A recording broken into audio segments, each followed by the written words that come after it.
Hi, everybody. Welcome to the press. Welcome to this week's preview of the PGA Tour event, the Genesis Invitational at Riviera Country Club, our second consecutive signature event on the schedule. We're going to go through everything as we typically do on this show each week. All things around this event. Then we'll have an audio-only show around the magical Kenya Open, which is the DP World Tour event this week. And the LPGA is back, the Honda LPGA Thailand. Got some interesting plays for that tournament. Not so much on Kenya, but certainly do on the Thailand event. I think a couple long shots can really get home. So let's get into that on Wednesday. But today, let's get into the Genesis Invitational. Played once again this year at the Riviera Country Club in Pacific Palisades, California, just outside of Los Angeles, technically basically up in the hills of Los Angeles, but not the Hollywood Hills, but pretty close to the Hollywood Hills. I don't know the delineations well enough. If you ever want to watch John Mulaney's Everyone's in Los Angeles show, he'll explain it to you, but I don't have time for that. So, Riviera Country Club didn't host last year because of the wildfires in the Los Angeles area in Southern California. The wildfires got very close to Riviera, supposedly got onto the property, maybe not. We'll find out a little bit more about that here this week. Either way, it didn't do a massive amount of damage to it. If anything, just kind of on the outskirts of the property. The way that the Riviera Country Club is kind of built, the golf course is basically in a giant barranca in the ground.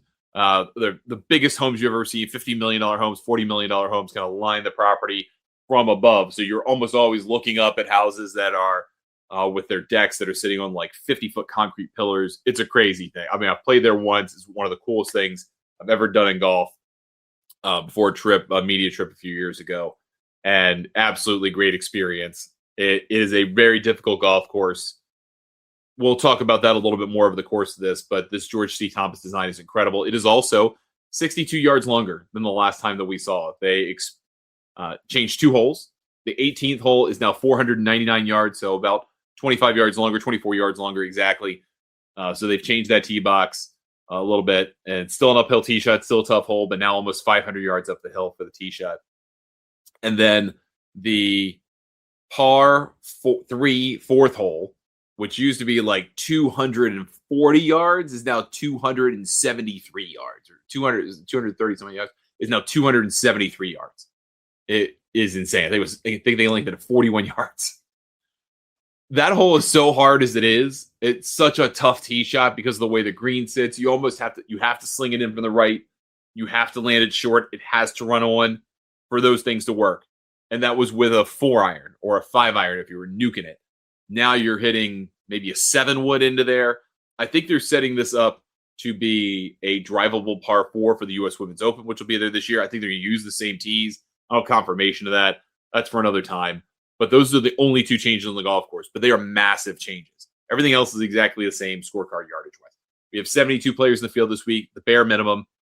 We've got a $20 million purse. Remember, this is a format change from other signature events. There is a cut to the top 50 in ties and any player within 10 shots of the lead after 2 rounds. That could technically be everybody, but it doesn't have to be. There is technically a cut here this week. So you got to be cognizant of that if you're kind of thinking about longer shot bets, which you probably aren't. But if you are, be cognizant of that. There is a cut this week. 700 FedEx Cup points to the winner. Looks like a little less in terms of the official World Golf Ranking points for first. It was 71 last week because you had 80 players. You only have 72 this week. 69.5 to the winner. Still a huge haul for a regular event. Let's get into the betting odds for this week. Again, 72 players, limited value, particularly at the top of the board. Scotty Scheffler's 3-1. I don't think that's a surprise. He's played basically 3 out of 4 rounds, or 2.5 out of 4 rounds out of the last 2 tournaments. He's played, nearly won them both. He's the best player in the world. It's not even close. There's a reason he's 3-1. Yet he's never won at Riviera. He has a couple decent finishes, but he's never done anything particularly brilliant here. Rory McIlroy's 14-1. Again, good finishes, not gotten particularly close. Driving is the strong suit of his game. That is not necessarily the skill that's most amplified here. If you look at the course breakdown, as we typically do, trying to identify course fits, very similar split, 35-65 in terms of putting to tee to green, but then you break down the tee to green piece, a lot more emphasis not only on the approach play, but also around the green. Missing these greens is brutal. The Kikuya is tough to chip through. Some of the bunkering can be really nasty. And just some of the misses are brutal. because they don't run off into nice, neat places. You either run down a hill, or you go into a barranca, or you've got a massive uphill bunker shot. You've got a chip you don't want. So it comes into play a lot here. You're going to miss. You got to miss in the right places, but ideally you're hitting a lot of greens. Xander Schauffele has a very good course record here. It's 20-1. Hideki Matsuyama is probably my pick of the week, 25-1. He's my one and done. I started with Sam Burns on Monday, and then the more I just dug into it, I was like, this has got to be Hideki. He won here the last time it was played at Riviera in 2024. He's just been brilliant this year. I mean, just absolutely fabulous. Him, Siwoo, Jake Knapp, Scotty Scheffler. Those are kind of the guys that stand out to me so far this year. They've just been consistently excellent. And Hideki loves this place. So why not? And last, I have a 50-1 on him that won here a number of years ago. Patrick Cantlay is 25-1. I was really sour on him when I first started doing my research for the week. And then realized, hey, he's been playing pretty decent. Obviously, he's a horse for course. He's played this course well over the years, being a Euclid guy. He's playing into form. I think he's interesting. Colin Morikawa, 25-1's played here well recently.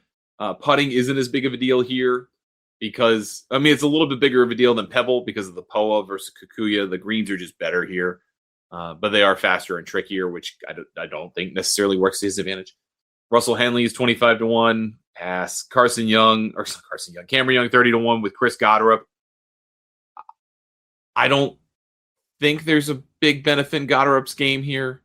I don't think that there is, but it wouldn't be a surprise. Siwoo Kim has been unbelievable this year. Just unbelievably good golf. 35-1. He doesn't have a great track record here, but how do you shun a guy who's just been playing fabulous golf? Sam Burns has been playing pretty well. I think if the greens get up to the speed that I think they do, he is a very good situation for this week. He was my one and done originally for a reason. Matt Fitzpatrick, Victor Hovland. Victor Hovland has a surprisingly good record here. 35-1. Harris English. All right. Jake Knapp. I'd rather take Jake Knapp at this point. He has been great everywhere this year. It's been really cool to watch. He's developed into a very consistent player, kind of realizing his potential. I think he could be a force here this week. Skip over some of the 40s. Your defending champion technically is Ludwig Aubert, who won at Torrey Pines. I think he's completely lost at the moment, 45-1. I would rather go after a Minwoo Lee or a Sepp Straka, 45-1. Adam Scott got the invite to come play here. He's a multi-time champion, 55-1. Akshay Bhatia, I would rather pick. He can work the ball. I think being able to work the ball here comfortably goes a long way on this golf course. You need to have a cut in places. You need to have a draw in places just to be able to play this golf course the way it's supposed to be played. You don't have to, but it would sure be beneficial. And I think Akshay can work the ball pretty well. Jason Day has a decent record here, but I'm going to skip on him and really anybody else on the rest of this page. No thank you to Keegan. Spieth showed some things. There's something there that might be working, but I don't think it's there all the way fully developed yet. But maybe in a few weeks we'll come back to him. Maybe around the Players, get interested in that. 60-1. Shane Lowry, 65-1. He has a pretty good percentage of top 20 finishes in the last 50 events play on the PGA Tour schedule. He's in above that 45% mark that we're looking at. So, maybe he's a derivative play, but he doesn't really have a lot on this golf course. I want to show you the model for this week. Again, numbers inserted, top 10 players. I don't think any of this is a surprise or very much of a change from last week, other than Morikawa jumps up. But yeah, it's Scotty Scheffler, Rory, Tommy Fleetwood, Xander Schauffele, Russell Henley, Patrick Cantlay, who, again, has always been a prolific gainer of strokes. But the stuff that matters, the when it matters the most, he kind of seems to wilt a little bit and has for a couple of years now. But he's been finishing pretty well. Sepp Straka, Colin Morikawa, Hideki Matsuyama. Honestly, one more good week. Hideki's probably 6th or 5th. And then you got Shane Lowry. Again, consistent player, lots of good finishes, hardly ever a threat to win. Rest of the betting odds, there's 2 more graphics of this, but this is the next kind of level of the field. Ryan Gerard and Pearson Coody, guys who have had lovely years so far. Both 65-1. I kind of would take Coody at this point. I just feel like he's locked in, man. Max Homa won me a lot of money here a few years ago, 4 years ago, I guess it was. Well, 5 years ago now. He was 100 to 1 bet, and he won me $5,000 that week. He's 70 to 1 here. I don't think he's a better player than he was then, but things start to kind of work out. But he is like your ultimate horse for course. He loves playing Riviera, just loves it. He's got a lot on the line this year. This is probably his chance to kind of put a stake in the ground that, hey, I'm not going away, at least quietly. Taylor Pendrith is 80 to 1. Kurt Kitayama kind of lines up with this golf course pretty well at 80 to 1. I was kind of surprised about that doing some research. Jacob Bridgman has been fantastic the last month. I don't like him to win because I don't typically like guys who haven't seen a lot of this course competitively to win, but he could be an interesting top 10 or 20 play. Sahith Theegala at 90 to 1. I probably will have a position on him this week. I just like what I've seen from him this year. He seems to be in a happy, good place and is playing good golf, healthy golf. That's important. Ryu Hisatsune, 125 to 1. Guy's not going away. He's played great at Phoenix, played great at Pebble. Wasn't perfect on Sunday. I understand all of that, but I would probably bet him on a 10 or a 20. But again, not a ton of experience on this golf course. I think you need experience on this golf course to feel comfortable. Matt McCarty, 125 to 1, maybe slowing down a little bit, maybe starting to tire out a little bit. So I'm going to lay off of him. I do like him a ton, but I think he's got to take a couple weeks off. But he's obviously not going to take a $20 million event off the table.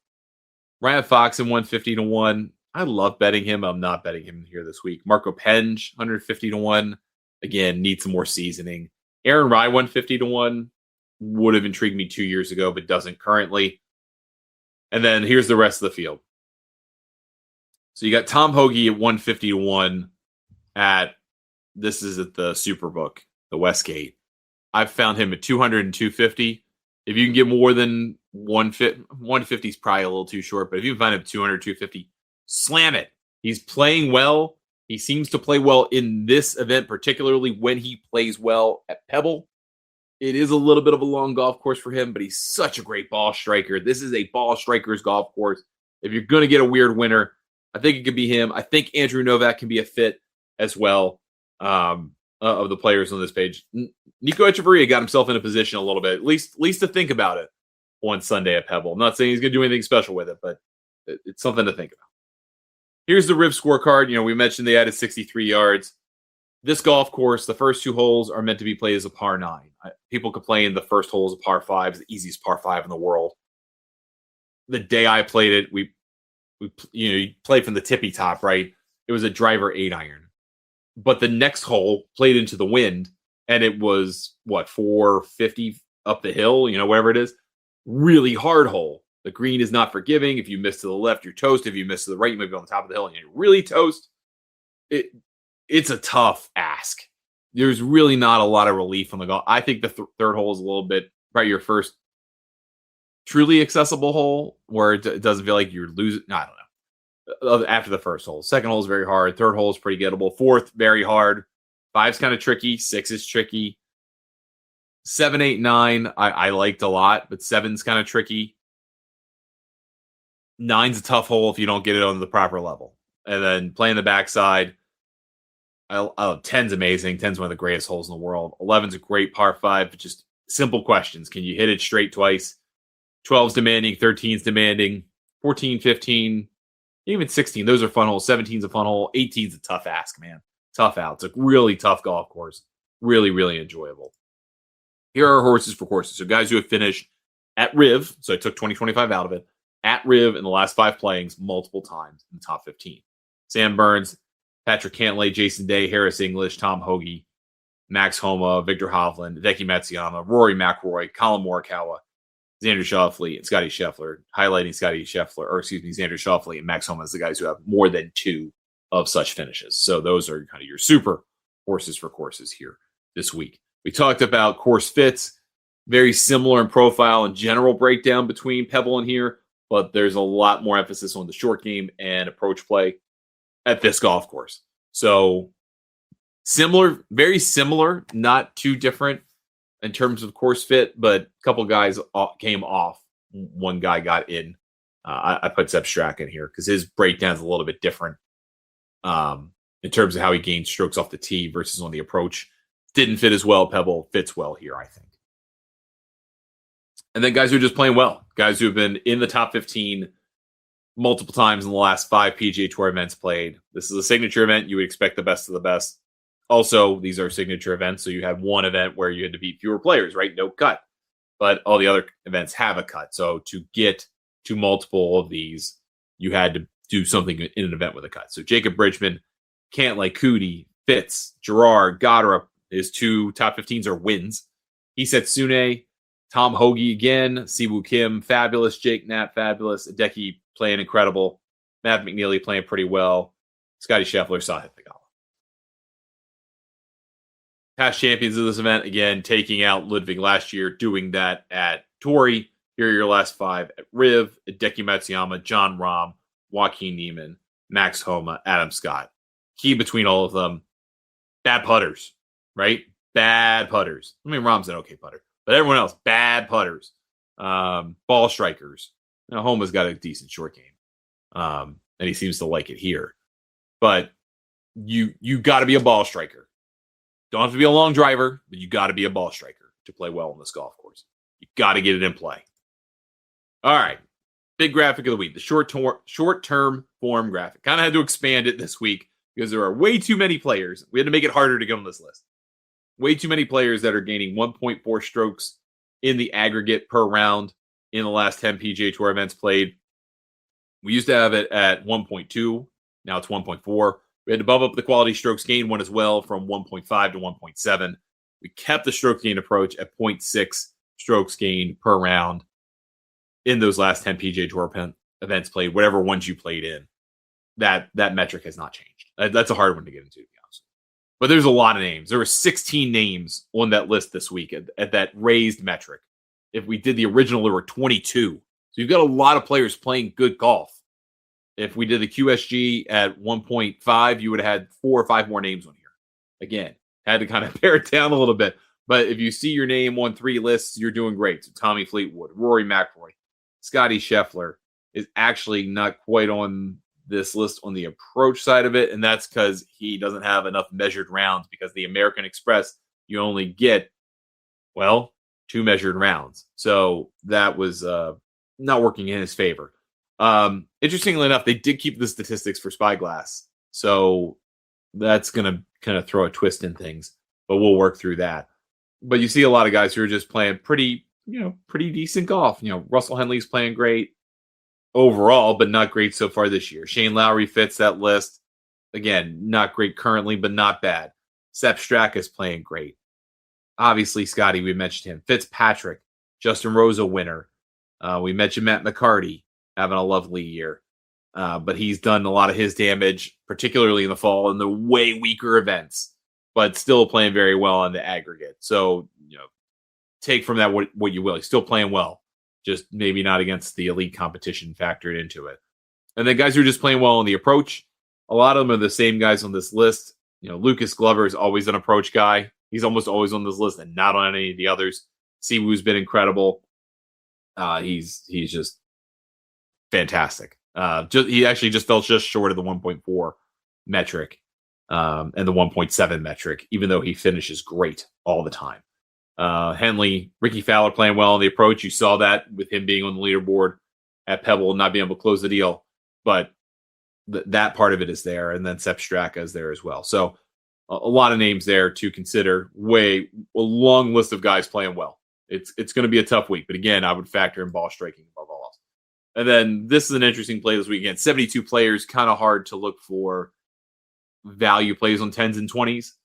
But these are guys who are strokes gained, tee to green, low variance players. So high strokes gained, tee to green, relatively smooth curve. These guys are doing it week in and week out very similarly. They're who you expect. Scotty Scheffler, Siwoo Kim, Tommy Fleetwood. Kurt Kitayama was a surprise on this list to me. JJ Spawn and Adam Scott. Again, Spawn, not so great start to the year, but he might have a down year after having a year of his life last year. It's just reality. And then top 20 percentage leaders in the last 50 PGA Tour events played, whatever of those you played, were you in the top 20, 45% of the time or more? This is your list. A lot of guys. No one really stands out here to me as a huge value other than Keegan Bradley, maybe. He always seems to get shunned. Maybe Shane Lowry. I mean, right on the 50% mark. So if you're looking for a couple of guys, maybe on a derivative bet, that's probably the extent of it for you. But you've got a lot to work with this week. I mean, you've got some longer shots in Hoagie and Novak that I think are interesting. You've got guys that are just playing well, super consistent golf at the top with obviously Scheffler, Siwoo. Hideki is going to be your horse for course play. Do you look for a mid guy like a Jacob Bridgman? Do you decide you want to kind of go with somebody who's playing very well this year, but a little bit in that mid, like Jake Knapp? Do you go with a Matt McCarty kind of guy? Do you go and take a gander at Max Homa at 70-1? Of course, he absolutely loves and plays great at. They got a lot of choices this week. I'm going to have a position on Tom Hoagie, probably Andrew Novak, just so I want to have some longer shots. And then I'm going to probably be on Hideki. Maybe. I'm kind of interested in Matt Fitzpatrick, but I'm probably just going to stick with my Sam Burns play. And then probably get on Jake Knapp just because he's riding the wave a little bit. And we'll see how that all works out. That's going to do it for us today on the show. Thank you so much for watching or listening. We'll have one more show. We're going to talk about the Magical Kenya Open and the Honda LPGA Thailand in a voice-only show, audio-only show that'll be available wherever you get your podcasts. If you have any questions, get a hold of me, Ryan at thegolfnewsnet.com. You can join Golf Newsnet for $40 for 1 year, $70 for 2 years, or $100 for 3 years over at golfnewsnet.com. Get a hold of me with any questions that you have. If you're a member, happy to talk to you about fantasy golf, DFS, you name it. Love talking about this stuff. So it's great to connect with you when there's the opportunity. Good luck with all your bets this week. Thank you so much. We'll catch you next time right here on The Press.